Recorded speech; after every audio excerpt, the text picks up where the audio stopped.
Mi nombre es Noor bint Abdullah al-Qahtani.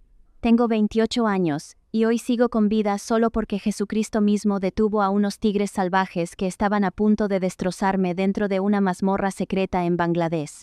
Pero antes de contarte ese milagro, necesito contarte de dónde vengo, porque mi historia empieza mucho antes de esa fosa de concreto. Y créeme, lo que estás a punto de escuchar desafiará todo lo que crees saber sobre la fe, el coraje y la intervención divina. No nací en la realeza, no nací con una cuchara de oro en la boca, nací en un pequeño orfanato de Jeddah, Arabia Saudita, el 14 de marzo de 1996. Mis padres biológicos murieron en un accidente automovilístico cuando yo apenas tenía 3 meses. No tengo ningún recuerdo de ellos, ninguna fotografía, nada. Lo único que sé es que eran pobres, y que, según me decían entonces, Alá tenía un plan distinto para mi vida. Crecí en ese orfanato hasta los 7 años, rodeada de otros niños olvidados, comiendo arroz simple y lentejas, durmiendo sobre colchones delgados en pisos fríos, preguntándome si alguien en el mundo llegaría alguna vez a quererme. Todo cambió una tarde calurosa de junio de 2003. Un hombre alto, vestido con un thobe blanco impecable y una guzra roja y blanca a cuadros, entró al orfanato seguido por otros 2 hombres. Su presencia llenó la habitación entera. Incluso siendo una niña, pude sentir que ese hombre era importante. Se llamaba Abdullah Mansur al-Qahtani, un miembro lejano de la Casa de Saud, la familia real que gobierna Arabia Saudita.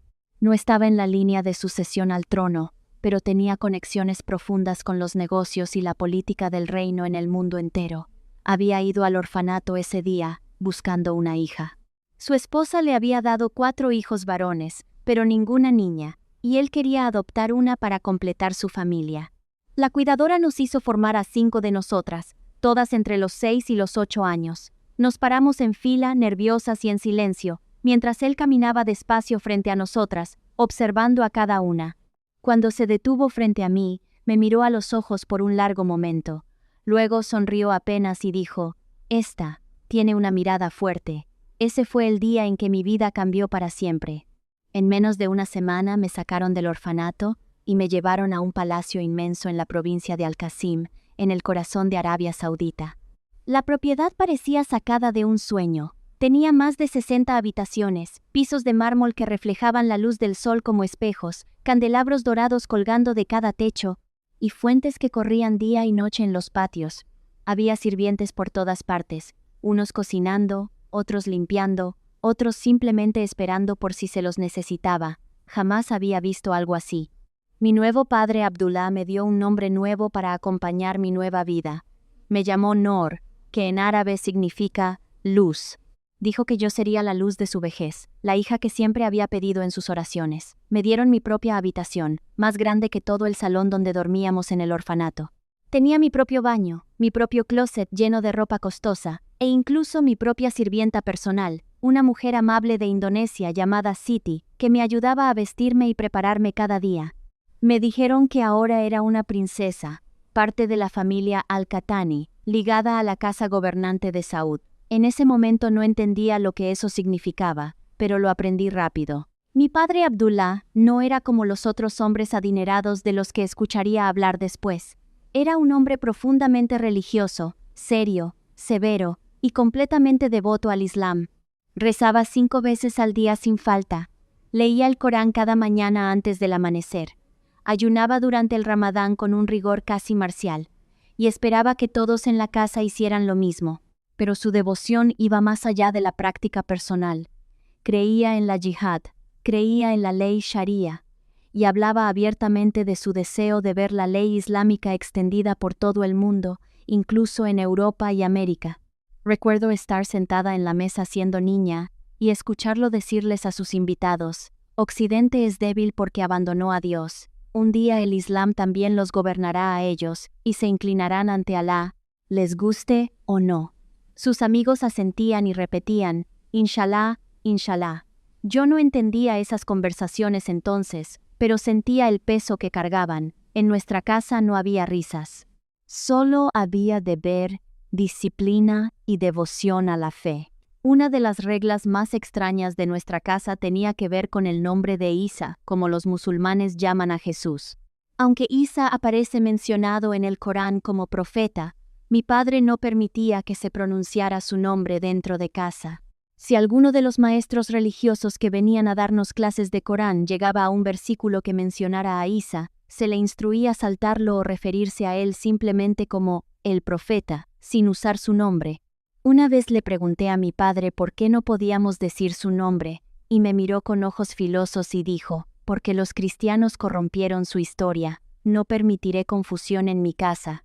Nosotros seguimos a Mahoma, la paz sea con él, y a nadie más. Nunca volví a preguntar. El miedo me mantuvo callada, incluso de niña aprendí que las preguntas no eran bienvenidas. La obediencia lo era todo. Mi padre me quería a su manera, pero su amor era estricto, controlador, envuelto en las pesadas cadenas de la religión y la tradición. El trabajo de mi padre lo llevaba por todo el mundo, pero jamás a países donde los cristianos o los no musulmanes fueran mayoría. Solo hacía negocios en naciones de mayoría musulmana. Viajaba con frecuencia a Bangladesh, Indonesia, Afganistán, Malasia, Pakistán y Turquía. Solía decir: no pondré un pie en tierra de infieles a menos que sea absolutamente necesario. Mi trabajo es fortalecer a la umma, la comunidad musulmana, y construir puentes entre naciones islámicas para la gloria de Alá. Se veía a sí mismo como un soldado del Islam, no con un arma, sino con dinero, influencia y política. Financiaba la construcción de mezquitas, escuelas islámicas, e incluso apoyaba a ciertos grupos que promovían la ley sharía estricta en sus regiones. Yo no conocía entonces el alcance total de sus actividades, pero sabía que era poderoso, temido y respetado. La gente se inclinaba cuando lo veía, le besaban la mano. Lo llamaban J.K. Abdullah, aunque no era un erudito religioso, cargaba autoridad a donde fuera. Mientras mi padre viajaba, yo me quedaba en el palacio con mi madrastra, mis 4 medios hermanos, el servicio doméstico y mis tutores privados. Mi madrastra era una mujer callada. Rara vez me hablaba, salvo para corregir mi comportamiento o recordarme mis deberes como niña musulmana. Mis medios hermanos eran mayores que yo, y no tenían ningún interés en pasar tiempo con una hermanastra adoptada. Pasaba la mayor parte del tiempo sola, aunque estuviera rodeada de gente. Mis días transcurrían memorizando el Corán, estudiando gramática árabe, historia islámica, y aprendiendo a comportarme como una mujer saudí adecuada. Me enseñaron a bajar la mirada, a hablar suave, a cubrirme por completo cuando llegara la pubertad, y a nunca cuestionar la autoridad de los hombres. Me enseñaron que mi honor era más importante que mi felicidad. Me enseñaron que el paraíso se ganaba con sumisión, no con amor. Y yo intentaba, con todas mis fuerzas, ser la hija perfecta que mi padre quería, pero muy en el fondo, aun siendo una niña, me sentía vacía. Rezaba porque me lo ordenaban. Ayunaba porque era obligatorio. Memorizaba porque si no lo hacía me castigaban, pero nunca sentí cercanía con Dios. Nunca sentí paz. Solo sentía miedo y obligación.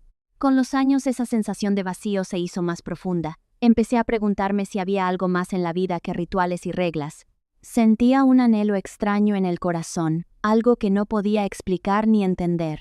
Me quedaba despierta por las noches, mirando el techo, susurrando en la oscuridad: si eres real, Dios, por favor muéstrame quién eres de verdad. No lo sabía entonces, pero esos susurros fueron el comienzo de todo. Fueron las primeras grietas en los muros que se habían levantado alrededor de mi alma desde la infancia. Y aunque todavía no podía verlo, Jesús ya se estaba preparando para responderme. Tenía 15 años cuando tuve mi primer sueño con Jesús. Fue una noche cálida de abril de 2011. Me había acostado después de terminar mis oraciones de la noche, agotada tras un largo día memorizando el Corán con mi tutor. Recuerdo recostarme sobre mis sábanas de seda, cerrar los ojos y dormirme como cualquier otra noche. Pero lo que sucedió después no se parecía en nada a ningún sueño que hubiera tenido antes. En el sueño me encontré de pie en una habitación luminosa, llena de luz. No era una luz áspera ni cegadora, sino cálida y suave, como los primeros rayos del amanecer. Miré alrededor tratando de entender dónde estaba, pero no había paredes, ni puertas, ni muebles, solo luz por todas partes. Entonces lo vi. Un hombre vestido con una túnica blanca larga estaba de pie a unos pasos de mí. Su rostro era bondadoso, sus ojos estaban llenos de amor, y me miraba directamente. No sentí miedo, solo paz. Extendió su mano hacia mí y dijo, en un árabe perfecto, Noor, te he estado esperando. No sabía quién era, pero de alguna manera, muy en el fondo de mi corazón lo sabía. Desperté de golpe, con el corazón acelerado, el cuerpo cubierto de sudor. Me senté en la cama tratando de recuperar el aliento. El sueño se había sentido más real que cualquier cosa que hubiera vivido despierta. Susurré en la oscuridad. ¿Quién era ese? Pero no hubo respuesta, solo silencio y el latido de mi propio corazón. No le conté a nadie sobre el sueño. ¿Cómo podría? En la casa de mi padre, los sueños solo importaban si trataban sobre el Corán, el profeta Mahoma, o algo que reforzara la fe islámica. Un sueño sobre un hombre de blanco extendiéndome la mano habría sido descartado, o peor, me habrían acusado de estar bajo la influencia de los jinn, espíritus malignos, así que me lo guardé. Pero el sueño no me abandonó. Durante días seguí viendo su rostro en mi mente, seguí escuchando su voz pronunciando mi nombre. Me perturbaba y me reconfortaba al mismo tiempo. Intenté volver a mi rutina normal, asistir a mis clases, rezar 5 veces al día, leer el Corán, pero algo dentro de mí había cambiado. Me sentía inquieta, como si buscara algo que no podía nombrar. 2 semanas después, el sueño volvió. Esta vez el hombre de blanco estaba más cerca. Me sonrió y dijo, «No temas, Noor, te amo». Cuando desperté estaba llorando. No entendía por qué. Nunca había sentido un amor así, tan puro, tan incondicional, tan completo. No se parecía en nada al amor que recibía de mi padre, siempre condicionado a mi obediencia y mi desempeño. Este amor no pedía nada, simplemente era. Los sueños continuaron, a veces 1 vez por semana, a veces 2. Cada vez el hombre me hablaba, siempre con dulzura y calidez. Me decía cosas como, «Conozco tu corazón, Noor, veo tu dolor, ven a mí y te daré descanso». Empecé a anhelar esos sueños. Me acostaba deseando volver a verlo. Mi vida diaria se sentía gris y vacía comparada con la luz y la paz que experimentaba en esos momentos. Comencé a hacerme preguntas que nunca antes me había atrevido a formular. ¿Quién es este hombre? ¿Por qué sigue apareciéndose ante mí? ¿Por qué siento más paz en estos sueños que en todas mis oraciones a Alá? Estaba confundida, dividida entre lo que me habían enseñado toda la vida y lo que sentía en el corazón. Sabía que necesitaba respuestas, pero no tenía a quién preguntarle. Entonces, una noche, en otro sueño, finalmente me dijo su nombre. Me miró con esos mismos ojos llenos de amor y dijo, «Soy Jesús. Yo soy el camino, la verdad y la vida. Búscame y me encontrarás». Desperté temblando. Jesús, Isa. El nombre que mi padre prohibía en casa. El profeta que los musulmanes respetaban pero jamás adoraban. Y sin embargo, ahí estaba, apareciéndose noche tras noche, hablándome como si me conociera en persona, como si me amara más de lo que nadie jamás me había amado. Estaba aterrada. Sabía que incluso pensar en Jesús de la manera en que estaba empezando a pensar en él era peligroso. En el Islam, Jesús es solo un profeta, nada más. Creer que es el Hijo de Dios, creer en su divinidad, se considera shirk, el pecado más grave del Islam, el pecado imperdonable. Desde niña me habían enseñado que el shirk te llevaba directo al fuego eterno, sin oportunidad de misericordia, y aún así no podía negar lo que sentía. Cada vez que lo veía en mis sueños, me sentía completa. Cada vez que me hablaba me sentía amada. Cada vez que despertaba, volvía a sentirme vacía, anhelando regresar a él. Traté de alejar los sueños. Recé con más intensidad a Alá. Leí más el Corán. Ayuné días extra, esperando que los sueños se detuvieran y volviera a ser la hija musulmana obediente que mi padre quería. Pero los sueños no cesaron. Solo se volvieron más frecuentes y más vívidos.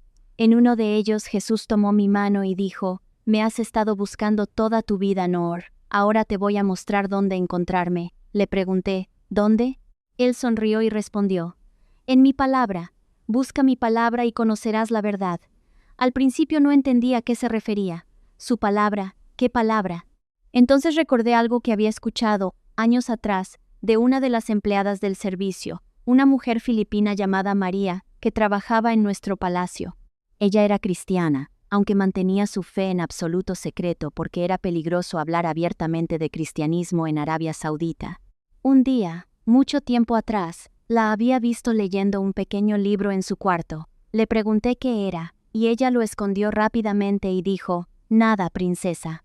Solo algo de mi país». En ese momento no le di importancia, pero ahora entendía qué debía haber sido ese libro, la Biblia, la palabra que Jesús me estaba pidiendo buscar. Enfrente, el corazón se me aceleró. Sabía que tener una Biblia en Arabia Saudita era ilegal. Sabía que si me atrapaban con una, podían arrestarme, castigarme o algo peor. Pero el llamado en mi corazón era más fuerte que mi miedo. Tenía que encontrarla. Tenía que saber qué había en ese libro. Tenía que entender por qué Jesús seguía apareciéndose ante mí y qué quería que supiera. Durante semanas intenté imaginar cómo conseguir una Biblia. No podía pedírsela a nadie de mi familia. No podía ir a una librería, porque las Biblias no se vendían en Arabia Saudita.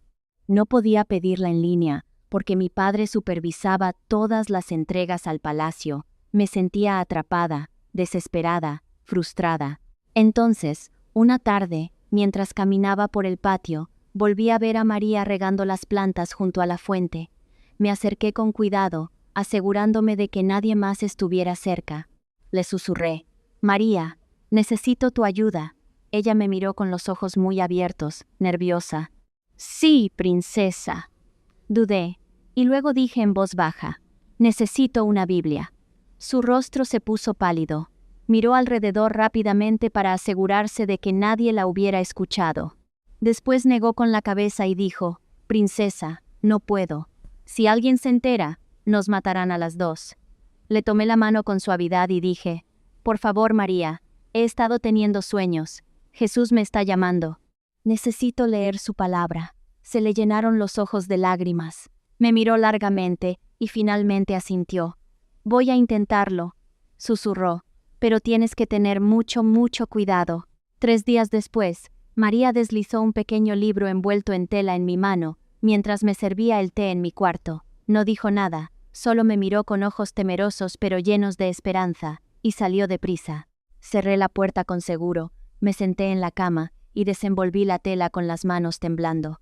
Ahí estaba, una Biblia. Era pequeña, vieja, escrita en árabe. La portada estaba desgastada y las páginas eran delgadas y amarillentas. La sostuve en mis manos y sentí una calidez extraña recorrerme el pecho. La abrí despacio, sin saber por dónde empezar. La página en la que caí fue el Evangelio de Juan. Comencé a leer. En el principio era el Verbo, y el Verbo estaba con Dios, y el Verbo era Dios. Me detuve. Lo leí una y otra vez. Algo dentro de mí se quebró. Las lágrimas me corrían por el rostro, y no sabía por qué. Seguí leyendo. En él estaba la vida, y la vida era la luz de los hombres. La luz brilla en las tinieblas, y las tinieblas no prevalecieron contra ella. Apenas podía ver las palabras entre mis lágrimas. Esto era lo que había estado buscando toda mi vida. Esta era la voz que había estado escuchando en mis sueños. Este era el amor que había estado anhelando. Leí durante horas esa noche, escondida bajo la manta con una pequeña linterna, devorando cada palabra como si estuviera hambrienta. Cada noche después de esa, leí la Biblia en secreto. La escondía bajo el colchón durante el día, y solo la sacaba cuando estaba segura de que todos dormían.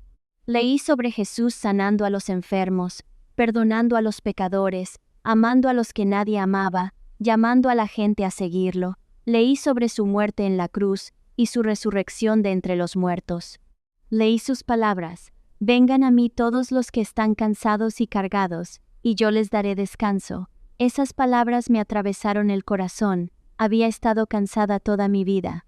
Había estado cargada de reglas, miedo y vacío, y ahora alguien me ofrecía descanso, no a través de rituales ni de desempeño, sino simplemente viniendo a él. Empecé a orar diferente. En lugar de recitar oraciones memorizadas en árabe, empecé a hablarle directamente a Jesús. Susurraba, «Jesús, todavía no entiendo todo, pero creo que eres real. Creo que me amas. Por favor, ayúdame. Por favor, muéstrame la verdad». Y cada vez que oraba así, sentía su presencia, sentía la paz cubrirme como una ola tibia. Me sentía amada de una manera que jamás había sentido antes. No se basaba en lo que yo hacía o dejaba de hacer. Era simplemente por quién era él. Mientras más leía, más cambiaba. Empecé a ver el mundo de otra manera. Empecé a ver a la gente de otra manera. Ya no sentía rabia hacia mi madrastra ni hacia mis hermanos. Sentía compasión. Ya no temía la severidad de mi padre. Oraba por él. Empecé a entender lo que en verdad significaba el amor. No control, no obligación, sino sacrificio y gracia. Vi cómo Jesús amó a quienes lo rechazaron, cómo perdonó a quienes lo crucificaron, cómo entregó su vida para que otros pudieran ser libres. Y poco a poco, en silencio, sin siquiera darme cuenta, me enamoré de él. Todavía no me llamaba a mí misma cristiana, ni siquiera entendía del todo qué significaba eso, pero sabía una cosa con certeza: Jesús no era solo un profeta, estaba vivo, era real, y había decidido revelarse a mí, una muchacha atrapada en una jaula de oro en el corazón del mundo islámico. No sabía qué pasaría después. No sabía cuánto tiempo podría guardar ese secreto, pero sabía que jamás podría regresar a como eran las cosas antes. Jesús había tocado mi corazón, y nada volvería a ser igual.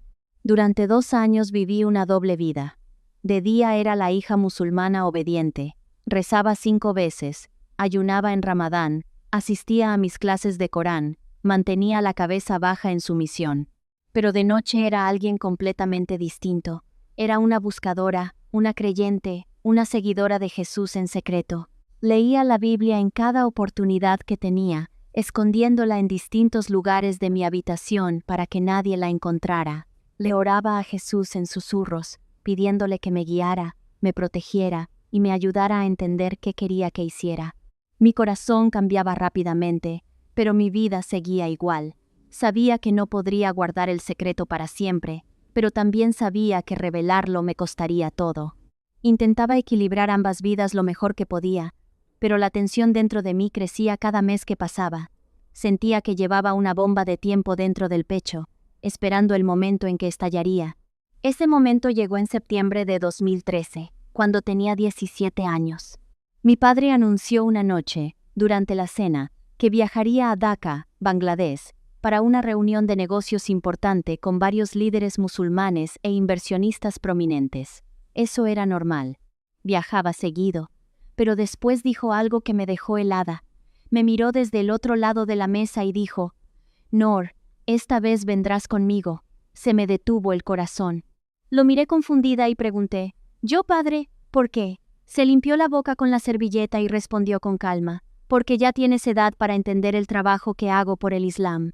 Verás cómo construimos alianzas, cómo fortalecemos a la umma y cómo luchamos contra la influencia de los kufar, los incrédulos. Es hora de que aprendas lo que significa servir al reino de Alá en la tierra». Quise negarme, quise decir que no estaba lista, que prefería quedarme en casa, pero sabía que no debía discutir con mi padre. Cuando tomaba una decisión, era definitiva. Así que asentí en silencio y dije: «Sí, padre, iré». Por dentro entré en pánico. Nunca había salido de Arabia Saudita. Nunca había estado en una situación donde estaría rodeada de mi padre y sus seguidores durante días, sin privacidad, sin escape, sin espacio para ser yo misma. Sabía que tenía que ser aún más cuidadosa de lo habitual. No podía llevar mi Biblia conmigo. Eso sería demasiado peligroso, pero tampoco podía dejarla atrás, donde alguien pudiera encontrarla mientras yo estaba fuera. Así que, la noche antes de partir, con mucho cuidado arranqué varias páginas del Evangelio de Juan, las doblé en pequeños cuadrados y las escondí en el bolsillo interior de mi abaya. La larga capa negra que llevaba sobre la ropa. Era arriesgado, pero no podía pasar días sin leer su palabra. La necesitaba como necesitaba el aire. A la mañana siguiente, abordamos un jet privado desde el Aeropuerto Internacional Rey Khalid en Riad, con destino a Dhaka. El vuelo duró unas 6 horas. Mi padre pasó la mayor parte del tiempo en llamadas, hablando en árabe con distintos contactos en Bangladesh sobre reuniones, contratos y planes que yo no terminaba de entender del todo. Me senté en silencio junto a la ventana, mirando las nubes, orando en mi corazón: «Jesús, por favor protégeme, por favor ayúdame a mantenerme firme. No sé qué pasará en este viaje, pero confío en ti». Aterrizamos en el Aeropuerto Internacional Hazrat Shah en Dhaka en una tarde calurosa y húmeda. El aire afuera era espeso y pesado, nada que ver con el calor seco del desierto de Arabia Saudita. Nos recibió en el aeropuerto un grupo de hombres vestidos con tobes blancos y gorros. Se inclinaron respetuosamente ante mi padre, le besaron la mano y lo llamaron Jeque Abdullah. Eran sus seguidores leales en Bangladesh. hombres que compartían su visión de extender la ley islámica estricta y apoyar la yihad en la región. Lo trataban como a un rey. Nos llevaron a un complejo grande en las afueras de Daca, en una zona llamada Uttara. El complejo estaba rodeado de muros altos y guardias armados.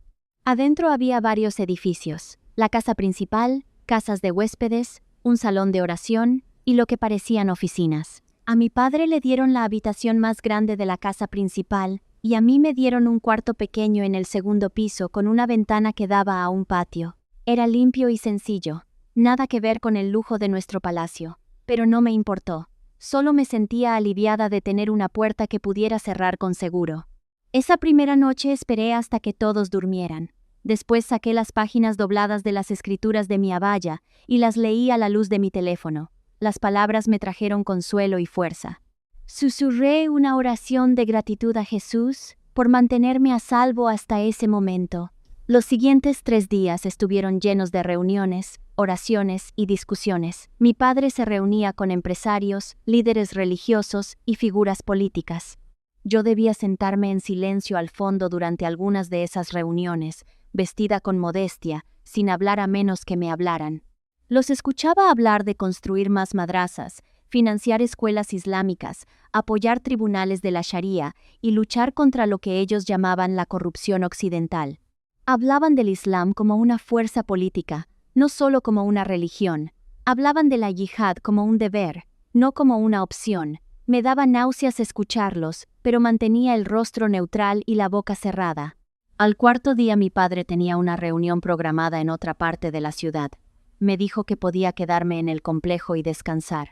Sentí un gran alivio. Por fin tendría unas horas para mí. Después de que se fue con sus hombres, volví a mi cuarto, cerré la puerta con seguro y me senté en el piso junto a la ventana. Saqué las páginas dobladas de las escrituras y empecé a leer. Estaba tan concentrada en las palabras que no escuché la puerta del patio abrirse abajo. No escuché los pasos subiendo la escalera. No noté nada, hasta que oí una voz detrás de mí decir con dureza: «¿Qué estás leyendo?». Me quedé congelada, la sangre se me heló. Me di la vuelta despacio y vi a uno de los seguidores más confiables de mi padre, un hombre llamado Tariq al-Hassan, de pie en la puerta. Debió haber usado una llave de repuesto para abrir mi puerta. Sus ojos estaban clavados en los papeles en mi mano. Traté de doblarlos rápido y esconderlos, pero era demasiado tarde, ya los había visto. Avanzó, con el rostro endureciéndose de sospecha. «Muéstrame», exigió. Me temblaban las manos, sabía que no podía negarme. Despacio, extendí los papeles doblados. Él me los arrebató de la mano y los abrió. Sus ojos recorrieron el texto en árabe. Vi cómo su expresión pasaba de la sospecha al shock y luego a la furia. «Esto es la Biblia», dijo, con la voz baja y peligrosa. «Estás leyendo el libro de los cristianos». No pude hablar. Tenía la garganta seca. El corazón me latía tan fuerte que pensé que se me saldría del pecho. Me miró con asco y dijo: «¿Tu padre sabe de esto?». Negué con la cabeza, con los ojos llenándose de lágrimas. «Por favor», susurré, «por favor no le digas». Retrocedió, todavía con los papeles en la mano, y dijo con frialdad: «Has traicionado al Islam, has traicionado a tu padre, has traicionado a Alá. Él va a saber esto ahora mismo». Después se dio la vuelta y salió, llevándose las páginas. Me derrumbé en el piso, temblando sin control. Sabía lo que eso significaba, sabía lo que mi padre haría. Ya había visto su furia antes, por cosas mucho menores. Esto no era menor. Era lo peor que podía haber hecho ante sus ojos. Me quedé ahí sentada, sin poder moverme, sin poder pensar, apenas pudiendo respirar. Lo único que pude hacer fue orar. «Jesús, ayúdame, por favor ayúdame, tengo tanto miedo». Como una hora después escuché gritos abajo. Mi padre había regresado. Escuché la voz de Tariq, fuerte y acusadora. Escuché la voz de mi padre subiendo de tono con furia. Después escuché pasos pesados subiendo las escaleras. Mi puerta se abrió de golpe. Mi padre estaba ahí, el rostro rojo de rabia, los ojos llenos de un fuego que nunca antes había visto. En la mano sostenía las páginas dobladas de las escrituras. «¿Es esto verdad?», gritó. «¿Has estado leyendo esta inmundicia?». No pude mentir. Lo miré a los ojos y dije en voz baja: «Sí, padre, he estado leyendo la Biblia. Dongi Starialamo». ICD con seria ban 2 not Rugió como un animal herido. Me tomó del brazo y me arrastró fuera del cuarto, escaleras abajo, hasta el patio. Varios de sus hombres se habían reunido y observaban en silencio. Me arrojó al suelo frente a ellos y gritó: «Ha traicionado al Islam. Ha estado leyendo el libro de los cristianos. Es una apóstata». Los hombres jadearon.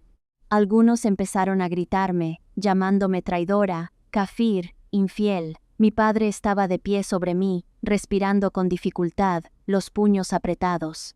Tariq dio un paso al frente y dijo: «Jeke Abdullah debe ser castigada. El Corán es claro. El castigo por la apostasía es la muerte». Mi padre no dijo nada por un momento. Entonces uno de los hombres mayores, un erudito llamado Maulana Karim, dijo en voz baja: «Hermano, es tu hija. Dale una oportunidad, que se arrepienta. Si se niega, entonces podrás dictar sentencia». Mi padre me miró hacia abajo, con la mandíbula tensa. Después de un largo silencio asintió. «Una oportunidad», dijo, «solo una». Ordenó a sus hombres preparar el salón principal. En menos de una hora se había reunido una multitud enorme. La noticia se había esparcido rápido. Líderes religiosos locales, socios de negocios de mi padre, seguidores, e incluso algunos vecinos curiosos llenaron el salón. Me llevaron al centro y me hicieron pararme sola. Mi padre se sentó en una plataforma elevada, como un juez. A su lado había varios eruditos religiosos y Tariq. El salón estaba en silencio. Mi padre habló en voz alta para que todos escucharan.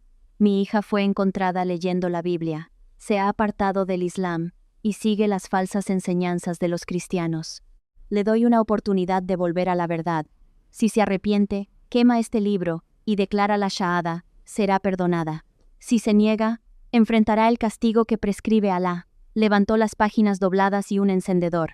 Después me miró y dijo: «Noor, niega a este Jesús, quema estas páginas, di la shahada y regresa al Islam. Esta es tu única oportunidad». Todo el salón me miraba. Sentí el peso de 100 pares de ojos, la presión de sus expectativas, la amenaza de muerte pendiendo sobre mi cabeza.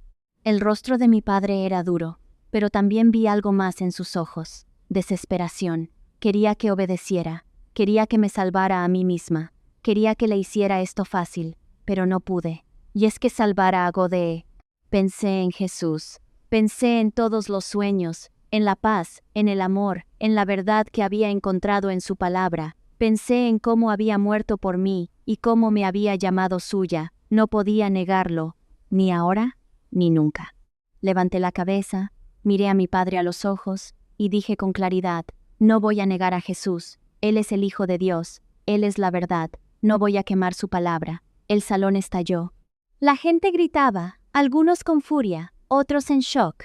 Mi padre se puso de pie, el rostro pálido, las manos temblando. «Entonces has elegido la muerte», dijo. El salón quedó en silencio después de las palabras de mi padre. «Entonces has elegido la muerte», repitió, con la voz temblando entre la rabia y el dolor.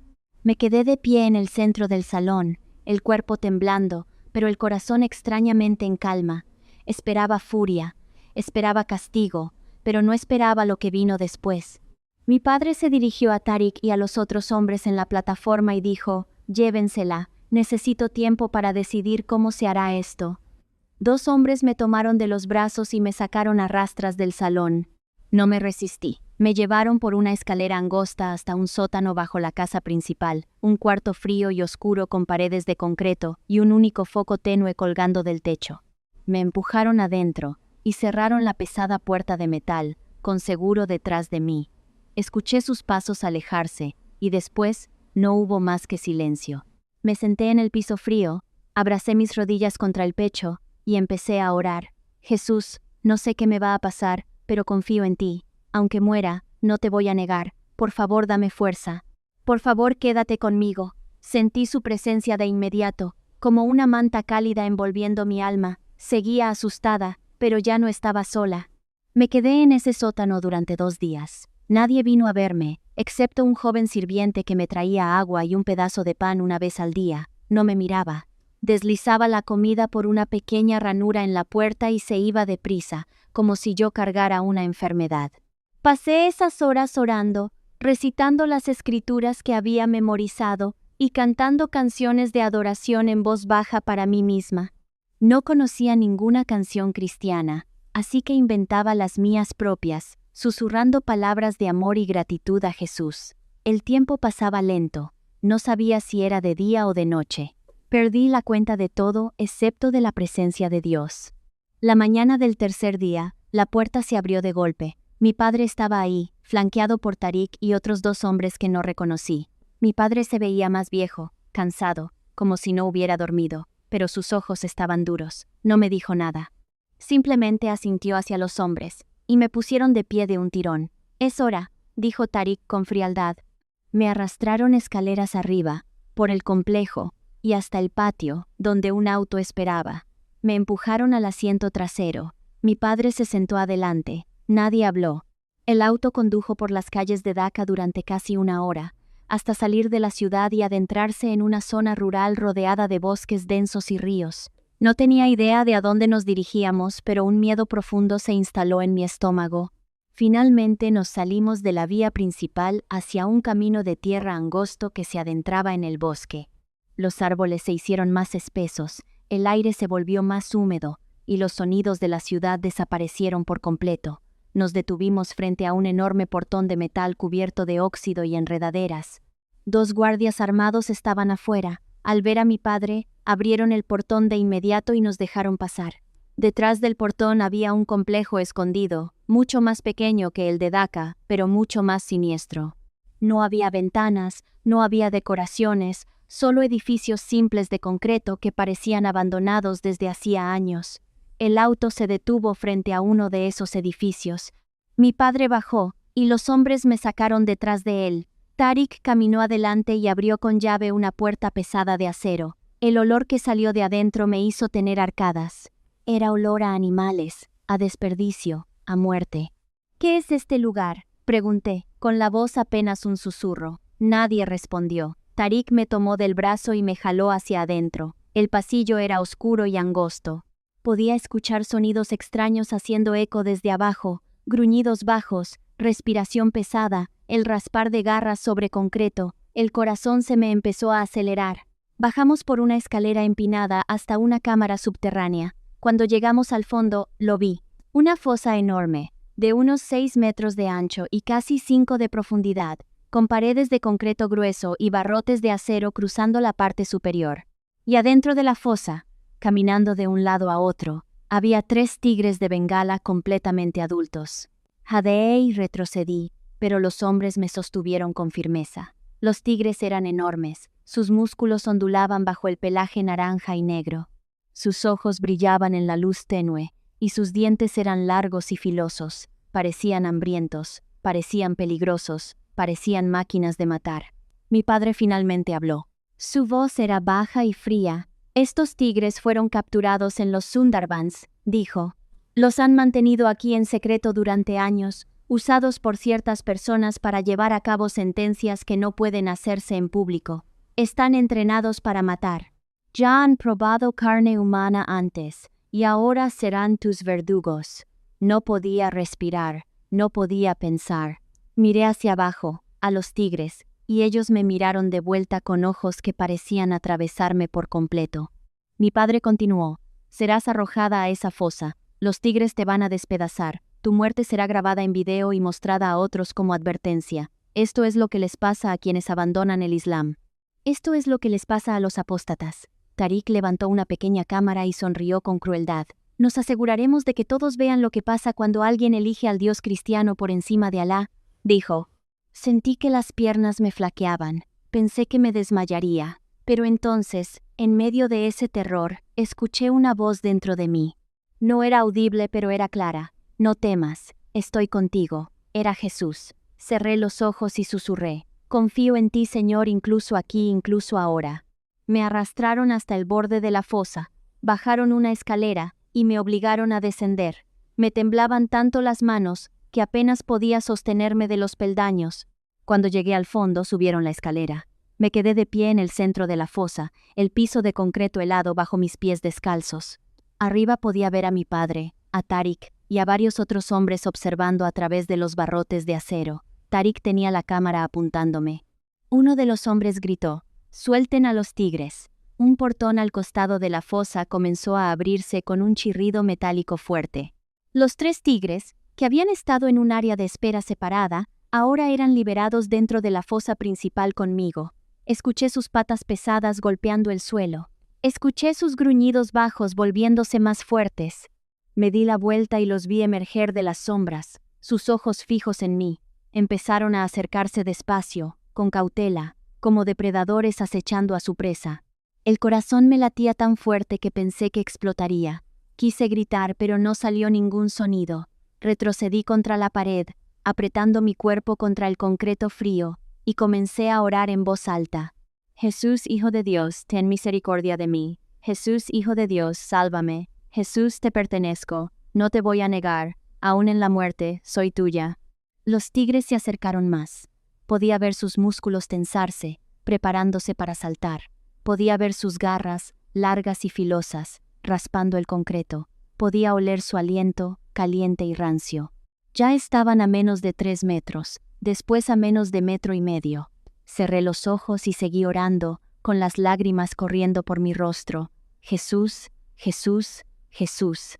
Esperé el dolor, los dientes, el final, pero no llegó. En cambio, algo extraño empezó a suceder. Sentí un cambio repentino en el aire. Se volvió cálido, casi caliente, como estar demasiado cerca de una fogata. Abrí los ojos y vi que los tigres se habían detenido. Estaban completamente inmóviles mirándome, pero sin avanzar. Sus orejas estaban aplanadas contra la cabeza, y sus colas estaban bajas. Se veían confundidos, se veían asustados. Entonces el calor en el aire creció más. No venía de mí, venía de arriba, de todos lados, como si toda la fosa se hubiera llenado de un fuego invisible. Los hombres de arriba empezaron a gritar. «¿Qué está pasando?», gritó uno. «¿Por qué no atacan?». Tarik les gritaba a los tigres desde arriba, golpeando los barrotes de acero. «Vayan, mátenla, muévanse», pero los tigres no se movían. Estaban congelados en su lugar, como si algo invisible los detuviera. Me quedé de pie, con la espalda contra la pared, el corazón todavía latiendo con fuerza, pero ahora lleno de asombro en lugar de miedo. Podía sentir la presencia de Dios rodeándome como un escudo.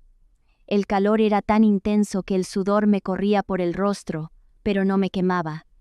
Se sentía protector, poderoso, santo. Uno de los tigres trató de dar un paso al frente, pero de inmediato se echó para atrás, como si hubiera tocado algo doloroso. Emitió un quejido bajo y se retiró a la esquina más lejana de la fosa. Los otros 2 lo siguieron, acurrucándose juntos, las cabezas bajas, los ojos muy abiertos de terror. Arriba, los hombres estaban en completo caos. Mi padre gritaba: «Esto no es posible, esto es brujería, esto es obra de Shaitán». Tarik maldecía, pateaba los barrotes, tratando de entender lo que estaba viendo a través de la cámara. Pero yo sabía exactamente qué estaba pasando. Esto no era brujería, esto no era el diablo, esto era Jesús.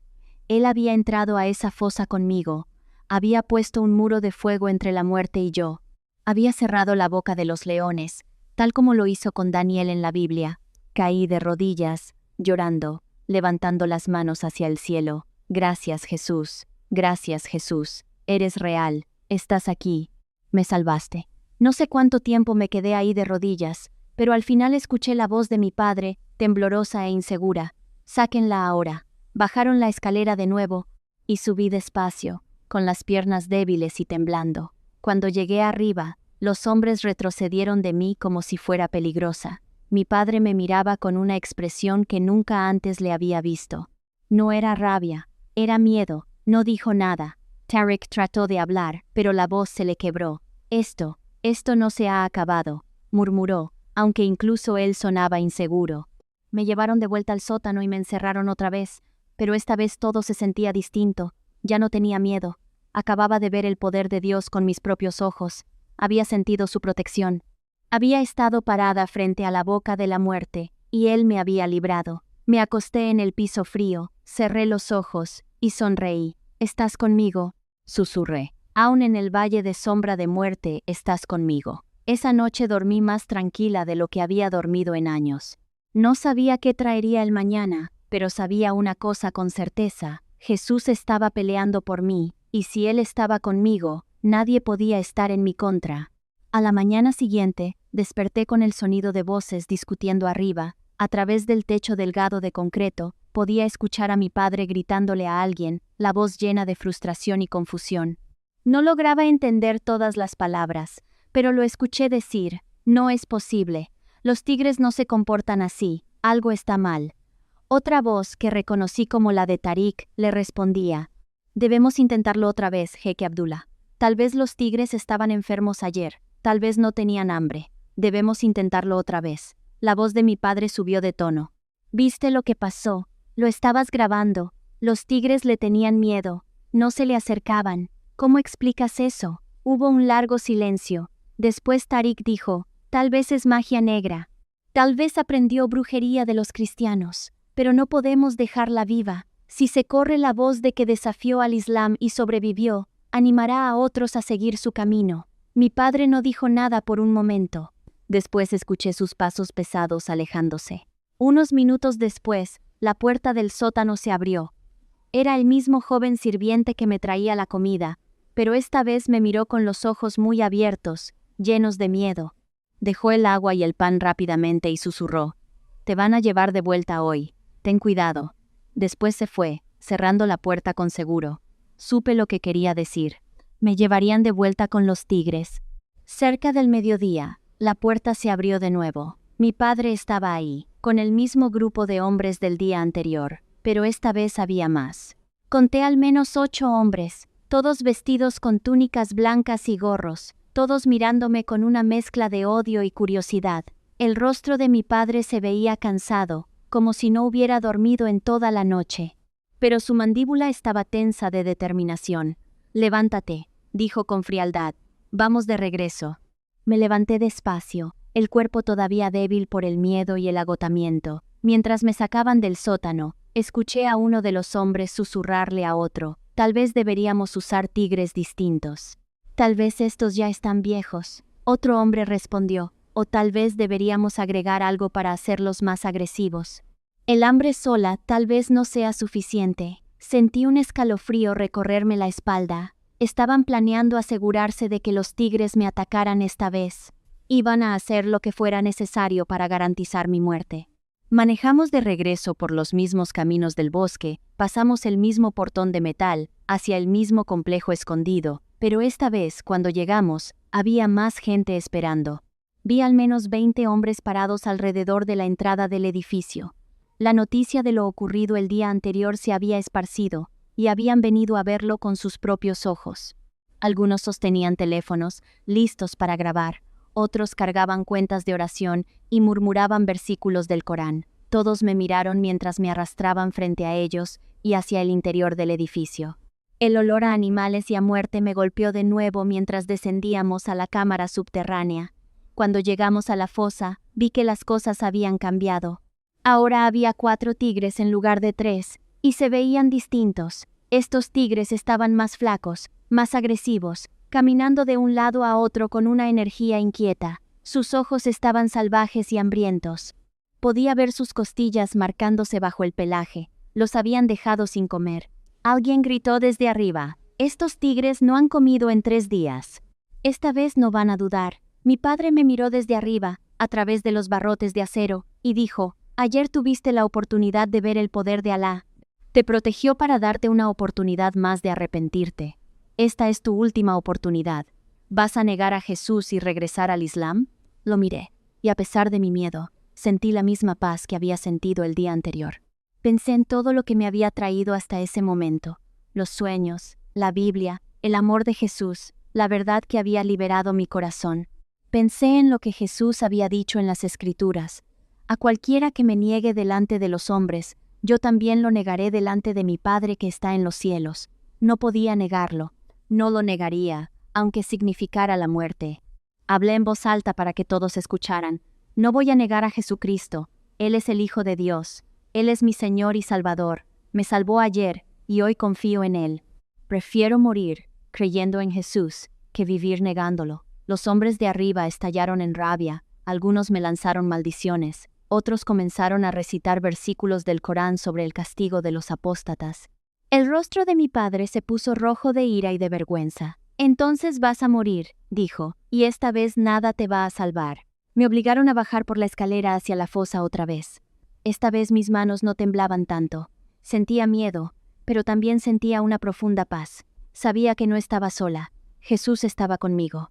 Lo había demostrado el día anterior, y confiaba en que estaría conmigo también ese día. Me quedé de pie en el centro de la fosa, y empecé a orar en voz alta. Jesús, aquí estoy otra vez. No sé qué harás hoy, pero confío en ti. Ya sea que me liberes o me lleves a casa, al cielo, te pertenezco. Usa mi vida o usa mi muerte para tu gloria. Arriba podía escuchar a Tariq dando instrucciones sobre cómo grabarlo todo. Podía escuchar los teléfonos sonando mientras la gente encendía sus cámaras. Podía escuchar a mi padre respirando con dificultad a través de los barrotes. Entonces el portón se abrió y liberaron a los tigres. Estos tigres eran distintos a los del día anterior. Salieron del área de espera rápido. Sus ojos se fijaron en mí de inmediato. Tenían hambre. Estaban furiosos. Empezaron a rodearme como si supieran exactamente qué debían hacer. Presioné mi espalda contra la pared de nuevo y seguí orando. Jesús, Hijo de Dios, ten misericordia de mí. Jesús, confío en ti. Jesús, te amo. Los tigres se acercaron más. Sus músculos se tensaron. Sus bocas se abrieron, mostrando sus dientes filosos. Uno de ellos gruñó bajo y se agachó, preparándose para saltar. Podía ver el instinto asesino en sus ojos. Pero entonces, igual que el día anterior, algo extraordinario sucedió. El aire a mi alrededor empezó a calentarse. El calor era todavía más fuerte esta vez, como estar junto a una hoguera ardiente. Lo sentí rodeándome, protegiéndome, sosteniéndome.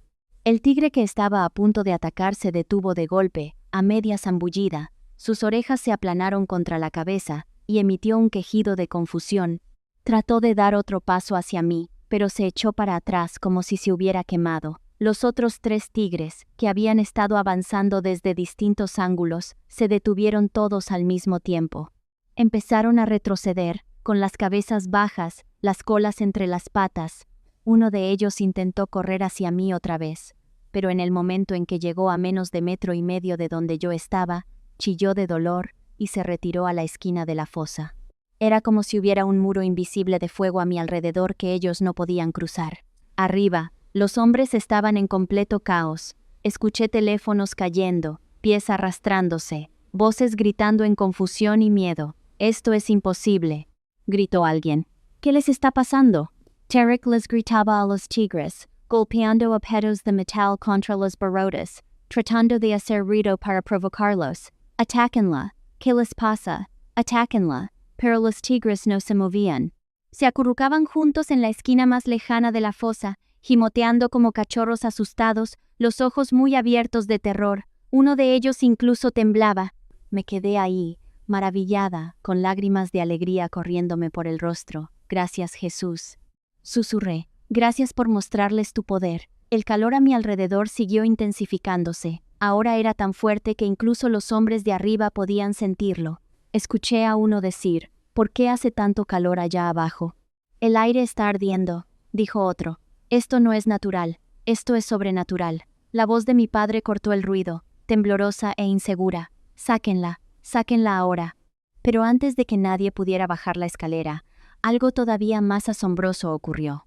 Una luz empezó a llenar la fosa. No venía de los focos de arriba. Venía de todas partes al mismo tiempo, brillante, dorada y hermosa. La luz creció más y más hasta que era casi cegadora. Tuve que cerrar los ojos, pero incluso a través de los párpados podía ver el brillo. Los tigres, ya aterrorizados, empezaron a gimotear más fuerte y se presionaron contra las paredes, tratando de esconderse de la luz. Arriba, los hombres gritaban en pánico. «¿Qué es esa luz? ¿De dónde viene?»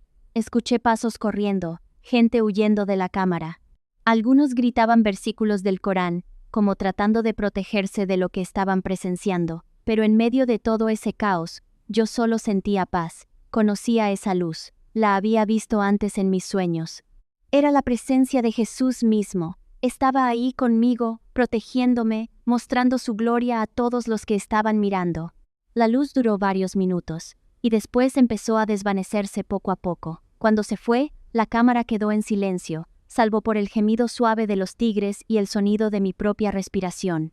La voz de mi padre finalmente rompió el silencio. Era distinta ahora, temblorosa y llena de miedo. «Sáquenla», dijo en voz baja, «sáquenla ahora». Bajaron la escalera y subí despacio. Cuando llegué arriba, vi que muchos de los hombres que habían estado ahí antes ya se habían ido. Solo quedaban mi padre, Tariq, y otros 3. Todos me miraban con expresiones de shock y de miedo. Mi padre apenas podía mirarme a los ojos. Abrió la boca como para decir algo, y después la cerró de nuevo. Tariq, que había sido tan seguro y cruel antes, ahora estaba pálido y temblando. Finalmente mi padre habló. «Llévenla de vuelta al complejo», dijo en un susurro. Necesito pensar. Mientras me alejaban de la fosa, escuché a uno de los hombres que quedaban decirle a mi padre: «Jeque, lo que acabamos de ver, esto no es normal. Esto es obra de algo muy poderoso». Mi padre no dijo nada. Su rostro era el rostro de un hombre cuyo mundo entero se había sacudido. Me llevaron de vuelta al sótano, pero podía sentir que todo había cambiado. El ambiente era distinto. Los hombres eran distintos. Incluso mi padre era distinto. Esa noche, mientras estaba acostada en el piso frío, le agradecí a Jesús por protegerme una vez más, pero también empecé a orar por mi padre y por los otros hombres. Habían visto el poder de Dios con sus propios ojos. Habían presenciado algo que no podía explicarse por el Islam, ni por la ciencia, ni por nada de lo que ellos creían. Oré para que sus corazones se abrieran a la verdad. Oré para que entendieran que el Dios que me había protegido era el mismo Dios que los amaba a ellos y quería salvarlos también. A la mañana siguiente me despertó el sonido de la puerta abriéndose, pero esta vez no era el joven sirviente ni los hombres de mi padre, era mi padre mismo, solo. Se quedó parado en la puerta por un largo momento, solo mirándome. Su rostro estaba demacrado, sus ojos rojos, como si hubiera estado llorando. Había envejecido 10 años en 2 días. Finalmente entró al cuarto y se sentó en un pequeño banco cerca de la puerta. Nos quedamos mirándonos en silencio por varios minutos. Después habló, la voz apenas un susurro. «Noor», dijo, «¿qué me has hecho? ¿Qué le has hecho a mi fe? ¿Qué le has hecho a todo lo que creo?» Me senté y lo miré con compasión. «Padre», dije con suavidad, «yo no he hecho nada. Jesús lo ha hecho todo. Te está mostrando su amor incluso a través de esta situación». Mi padre puso la cabeza entre las manos y empezó a llorar. Nunca lo había visto llorar antes. «No entiendo», sollozó. «He servido a Alá toda mi vida. He sido fiel. He luchado por el Islam. Pero el Dios al que tú sirves tiene un poder que jamás había visto. Te protegió de los tigres. Llenó ese lugar de luz. ¿Cómo es esto posible?» Sentí al Espíritu Santo dándome las palabras. «Padre, el Dios al que sirvo es el mismo Dios que has estado buscando toda tu vida, pero lo has estado buscando en el lugar equivocado». Jesús no es enemigo de la verdad. Él es la verdad misma.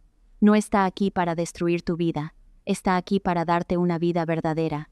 Hablamos por más de 1 hora. Mi padre me hizo preguntas sobre Jesús, sobre la Biblia, sobre mis sueños. Le respondí con la mayor honestidad y suavidad que pude.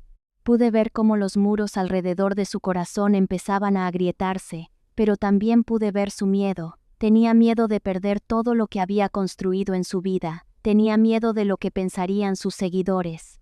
Tenía miedo de admitir que había estado equivocado. Finalmente se puso de pie y dijo, «No puedo convertirme al cristianismo, Noor. Demasiado depende de mi reputación. Demasiada gente me sigue, pero tampoco puedo matarte. Lo que vi ayer fue obra de un Dios muy poderoso. Ya no voy a pelear contra él». Hizo una pausa y continuó, «No puedes volver conmigo a casa. No puedes regresar a Arabia Saudita. Si lo haces, otros exigirán tu muerte y no podré protegerte. Tienes que irte. Tienes que encontrar un lugar seguro para vivir tu nueva fe». Asentí, entendiendo que ese era el mejor desenlace que podía esperar. «¿A dónde iré, padre?», pregunté. Se quedó callado un momento y después dijo, «Hay cristianos en la India, en el noreste, en un lugar llamado Mizoram. Ellos te cuidarán ahí. Voy a arreglar tu viaje para que llegues a salvo». Esa tarde se hicieron los arreglos. Me dieron ropa nueva, algo de dinero y un pasaporte. Los hombres de mi padre me llevaron al aeropuerto, pero no me hablaron. En la puerta de abordaje, mi padre me dio su despedida final. Ya no eres mi hija, dijo, pero tenía lágrimas en los ojos. Pero tampoco eres mi enemiga. Vete, y que tu Dios te proteja. Lo miré una última vez y dije, siempre te voy a amar, Padre, y voy a orar por ti todos los días. Después caminé lejos, dejando atrás mi vieja vida para siempre, y entrando en la nueva vida que Jesús había preparado para mí. El vuelo de Dhaka a Delhi se sintió como un viaje entre dos mundos distintos. Cuando el avión despegó del aeropuerto internacional Hazrat Shah Jalal, presioné el rostro contra la ventana y vi Bangladesh hacerse pequeño debajo de mí. En algún lugar allá abajo estaba la fosa donde los tigres habían intentado matarme. En algún lugar allá abajo estaba mi padre, luchando con todo lo que había presenciado. Y en algún lugar allá abajo estaba la vieja Noor, la muchacha asustada que había vivido escondida durante tanto tiempo, pero ella ya no existía. Yo volaba hacia una vida nueva, una identidad nueva, un propósito que todavía no entendía del todo, pero en el que confiaba por completo. Las azafatas fueron amables conmigo, tal vez notando que viajaba sola y me veía nerviosa. Una de ellas, una mujer de mediana edad con ojos gentiles, se sentó a mi lado durante el servicio de comida y me preguntó si estaba bien. Le dije que me estaba mudando a un lugar nuevo para empezar de cero. Ella sonrió y dijo, los comienzos nuevos siempre dan miedo, pero también pueden ser hermosos. No tenía idea de cuánta verdad había en esas palabras para mí. Durante el vuelo de 5 horas, oré en silencio y pensé en todo lo que me había traído hasta ese momento. 3 días antes, pensaba que moriría en la boca de un tigre. Ahora era libre, estaba viva, y me dirigía hacia personas que me aceptarían no a pesar de mi fe, sino por causa de ella. Jesús no solo me había salvado la vida, me había dado un futuro. Cuando aterrizamos en el Aeropuerto Internacional Indira Gandhi de Delhi, me sentí abrumada por el ruido, las multitudes, el caos. Nunca había estado en un lugar tan concurrido. La gente corría en todas direcciones, hablando idiomas distintos, cargando bolsas enormes, gritándole a los taxistas, empujando entre la multitud. Me quedé ahí, sosteniendo mi pequeña maleta, sintiéndome perdida y asustada. Pero entonces recordé que el asistente de mi padre había arreglado que alguien me recibiera y me ayudara con mi vuelo de conexión a Aizawl, la capital de Mizoram. Miré alrededor con nerviosismo hasta que vi a un hombre sosteniendo un cartel con mi nombre. Se presentó como el señor Kumar, un agente de viajes que trabajaba con la red de negocios de mi padre. Era amable pero distante, claramente solo cumpliendo con su trabajo. Me ayudó con los trámites del aeropuerto, se aseguró de que mi equipaje se transfiriera al vuelo correcto, e incluso me compró algo de comer durante la espera. Mientras esperábamos el siguiente vuelo, me explicó un poco sobre Mizoram. Es un estado cristiano, dijo. Como el 90% de la gente ahí es cristiana, muy distinto al resto de la India, ahí lo vas a encontrar todo en paz. Cuando le pregunté cómo sabía que yo era cristiana, se encogió de hombros y dijo, la gente de tu padre me dijo que te llevara con los cristianos. Yo no hago preguntas. 2 horas después abordé un avión más pequeño para la última parte de mi viaje. El vuelo de Delhi a Aizawl duró unas 2 horas y media, sobrevolando montañas, bosques y ríos. Mientras descendíamos sobre Mizoram, pude entender por qué la gente lo llamaba hermoso. Colinas verdes se extendían en todas direcciones, cubiertas de árboles y salpicadas de pequeños poblados. El aire era limpio y fresco, nada que ver con el calor polvoriento de Arabia Saudita o la contaminación húmeda de Dhaka. Cuando bajé del avión en el aeropuerto de Lengpui, respiré profundo y sentí algo que no había sentido en años: esperanza. En el aeropuerto me recibió una mujer llamada Grace Herbalsam, una señora de rostro amable, de unos 50 años, vestida con un sencillo vestido azul y una sonrisa cálida. Trabajaba con una organización cristiana que ayudaba a refugiados y personas desplazadas. De alguna manera, a través de contactos que mi padre había arreglado, le habían avisado que llegaría una joven de Bangladesh que necesitaría ayuda para instalarse en la comunidad. Ella no sabía mi historia real, solo que era una nueva cristiana buscando un lugar seguro para vivir. Bienvenida a Mizoram, dijo en un inglés con acento, tomándome la mano con suavidad. Ya estás a salvo, nosotros te vamos a cuidar. Sus palabras me hicieron llorar. Por primera vez en mi vida alguien me daba la bienvenida no por mi apellido ni por mi riqueza, sino simplemente porque era una hermana en Cristo. Mientras manejábamos por los caminos sinuosos hacia Aisaul, ella me señalaba iglesias, escuelas y pueblos, explicándome cómo el Evangelio había transformado esa región durante el último siglo. Aquí ser cristiano no es peligroso, dijo. Aquí puedes adorar libremente. La señora Grace me llevó a una pequeña casa de huéspedes administrada por la Fraternidad Cristiana de Mizoram, donde me quedaría hasta encontrar un lugar más permanente para vivir. La casa era sencilla pero limpia, con paredes de madera, muebles básicos y una pequeña Biblia sobre la mesita de noche. Mi cuarto tenía una ventana que miraba hacia las colinas y los valles de Mizoram. Esa primera noche me senté junto a esa ventana durante horas, solo contemplando el paisaje tranquilo, agradeciéndole a Jesús por haberme traído a ese lugar. Abrí la Biblia y leí el Salmo 23. Aunque ande en valle de sombra de muerte, no temeré mal alguno, porque tú estarás conmigo. Esas palabras nunca se habían sentido tan reales ni tan personales. Había caminado literalmente por el valle de la muerte, y Él había estado conmigo en cada paso. A la mañana siguiente, la señora Grace me presentó al pastor Benjamín Laltanzuala, el líder de una pequeña iglesia en el centro de Aisaul.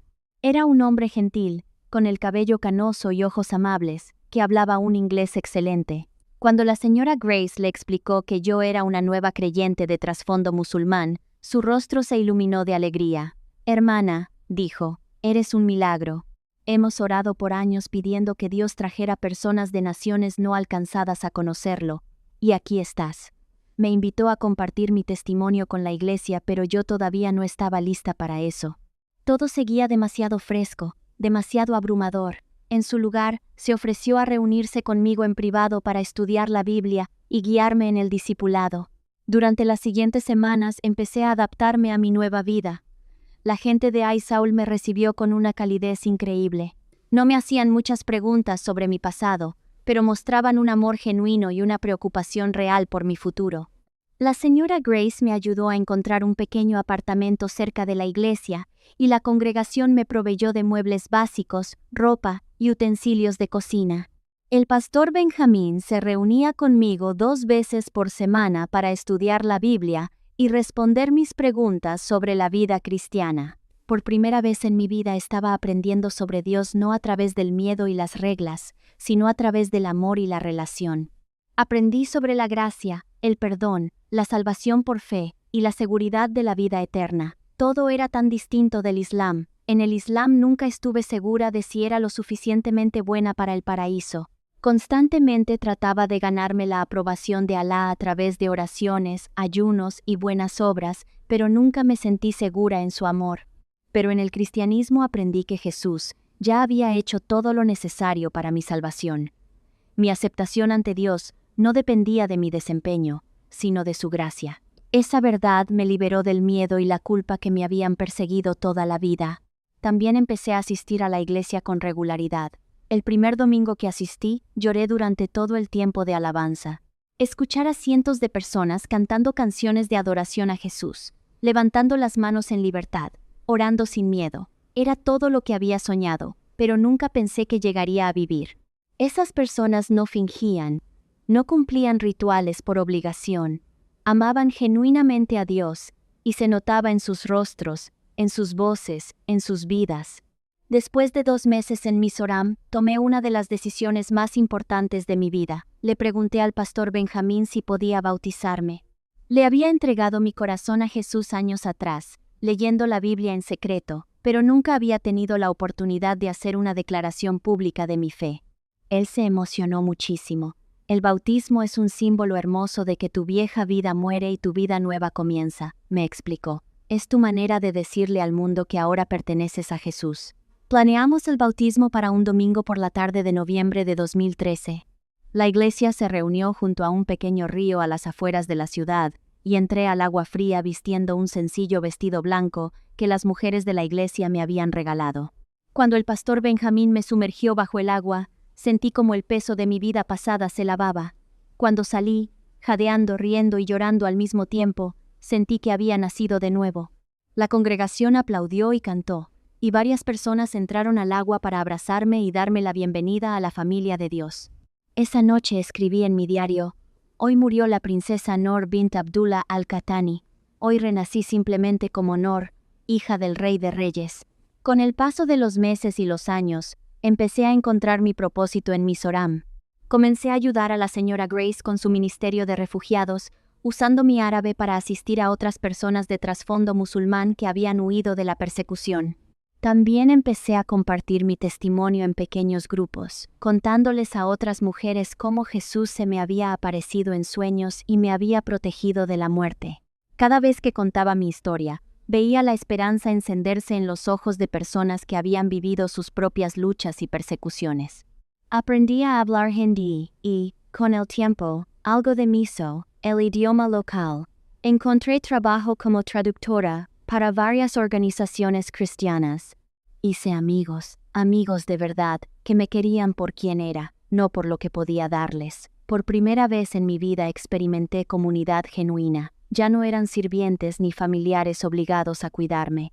Eran hermanos y hermanas en Cristo que elegían amarme porque compartíamos al mismo Padre. También desarrollé una vida de oración profunda. Cada mañana me levantaba temprano y subía a una pequeña colina detrás de mi apartamento para orar y leer la Biblia mientras el sol salía sobre las montañas. Oraba por mi padre, por mi familia en Arabia Saudita, por los hombres que habían intentado matarme. Los perdoné por completo, entendiendo que habían actuado por miedo y ceguera religiosa, tal como yo alguna vez lo había hecho. Oraba por otros musulmanes alrededor del mundo que estaban buscando la verdad, tal como yo la había buscado. Ya llevo bastante tiempo viviendo en Mizoram.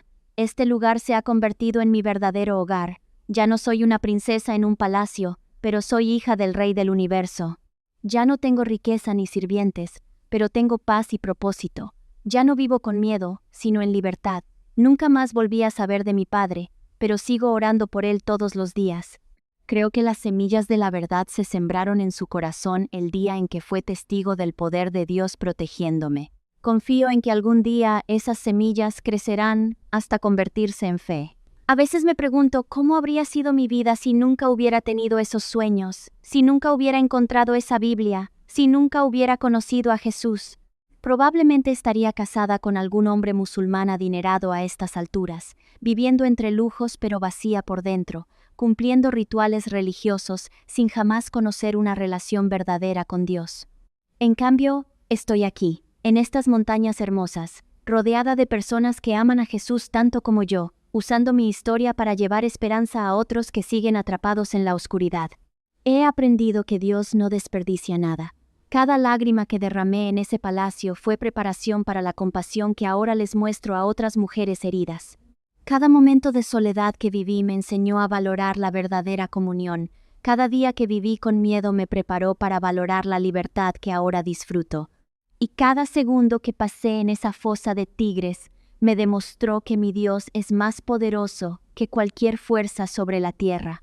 Cuando la gente me pregunta si me arrepiento de haber dejado mi vieja vida, siempre les digo lo mismo: no dejé mi vida, la encontré. Jesús dijo: el que pierda su vida por mi causa la encontrará. Perdí un reino en la tierra, pero gané un reino en el cielo. Perdí una familia que me rechazó, pero encontré una familia que jamás me abandonará. Perdí todo lo que el mundo considera valioso, pero gané todo lo que en verdad tiene valor. Y si tuviera que volver a hacerlo todo de nuevo, si tuviera que enfrentar otra vez a esos tigres, si tuviera que perderlo todo otra vez, lo haría sin pensarlo dos veces. Porque conocer a Jesús, conocerlo de verdad, vale más que todo. Él me salvó de la muerte, pero más que eso, me salvó de una vida sin propósito. Él es mi Rey, mi Salvador, mi Señor, y mi amigo más cercano, y nada en este mundo ni en el próximo jamás me va a separar de su amor.